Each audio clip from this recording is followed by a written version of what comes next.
Las sombras de Camelot capítulo 1. Un día en Dallas el 22 de noviembre de 1963 comenzó como un día tranquilo y soleado en Dallas, Texas. El presidente John F.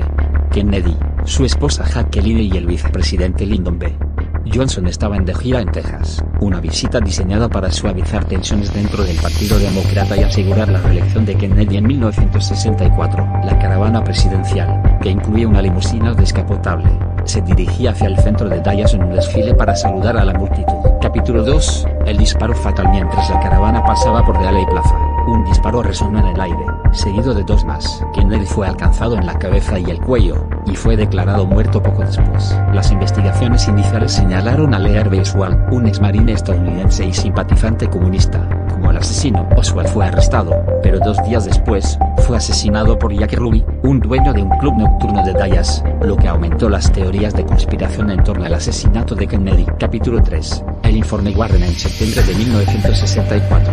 La comisión Warren, liderada por el juez Earl Warren, publicó su informe oficial, concluyendo que Oswald había actuado solo en el asesinato de Kennedy. Sin embargo, numerosas inconsistencias y falta de pruebas sólidas dejaron insatisfechos a muchos, y las teorías de conspiración continuaron creciendo. Capítulo 4.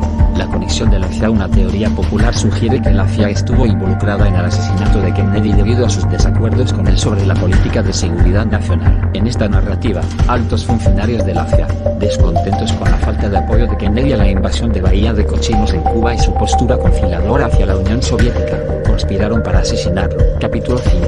El papel de la mafia. Otra teoría apunta a la mafia como los cerebros detrás del asesinato. Según esta versión, la mafia ayudó a Kennedy a ganar las elecciones en 1960, pero se sintió traicionada cuando su hermano, el fiscal general Robert F. Kennedy, intensificó la lucha contra el crimen organizado. La mafia, buscando venganza y proteger sus intereses, habría orquestado el asesinato. Capítulo 6. Lyndon B.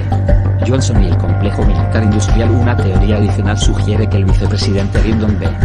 Johnson, en connivencia con el complejo militar industrial, estuvo detrás del asesinato. Según esta línea de pensamiento, Johnson y los líderes militares querían una guerra en Vietnam para beneficiarse económicamente, mientras que Kennedy buscaba la paz. Al eliminar a Kennedy, Johnson pudo asumir la presidencia y llevar a cabo sus objetivos en Vietnam. Capítulo 7. El descubrimiento de nuevos archivos. Continuación.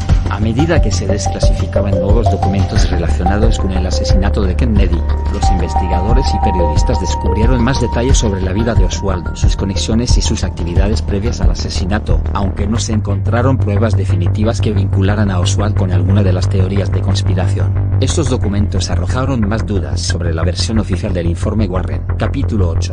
La sombra de un hombre en el paraguas. Un personaje extraño en la escena del crimen, conocido como el hombre del paraguas, también llamó la atención de los investigadores. Este hombre sostenía un paraguas negro en un día soleado y se encontraba cerca de la caravana presidencial en el momento del asesinato, aunque nunca se encontró una conexión directa entre él y Oswald. Su presencia misteriosa alimentó aún más las especulaciones sobre un posible complot. Capítulo 9. Conexiones internacionales. Algunas teorías de conspiración sugieren que gobiernos extranjeros, como la Unión Soviética o Cuba, pudieron haber estado involucrados en el asesinato de Kennedy. La idea de que líderes comunistas internacionales, preocupados por el creciente poder de Estados Unidos, buscaran eliminar a Kennedy para debilitar al país, ganó cierto apoyo, pero nunca se encontraron pruebas concluyentes. Capítulo 10.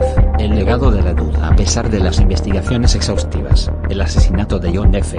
Kennedy sigue siendo uno de los eventos más intrigantes y debatidos en la historia de Estados Unidos. La falta de pruebas claras y el aura de misterio que rodea las teorías de conspiración han mantenido viva la discusión durante décadas. En esta historia de suspenso, las sombras de Camelot se extienden por todo el país y más allá. La búsqueda de la verdad continúa, y tal vez algún día, nuevos descubrimientos arrojen luz sobre los oscuros rincones de la historia que rodean la muerte de un presidente querido y carismático. Hasta entonces, el asesinato de John F. Kennedy seguirá siendo un enigma que atrae generaciones de investigadores y entusiastas de la historia en un intento por desentrañar sus secretos.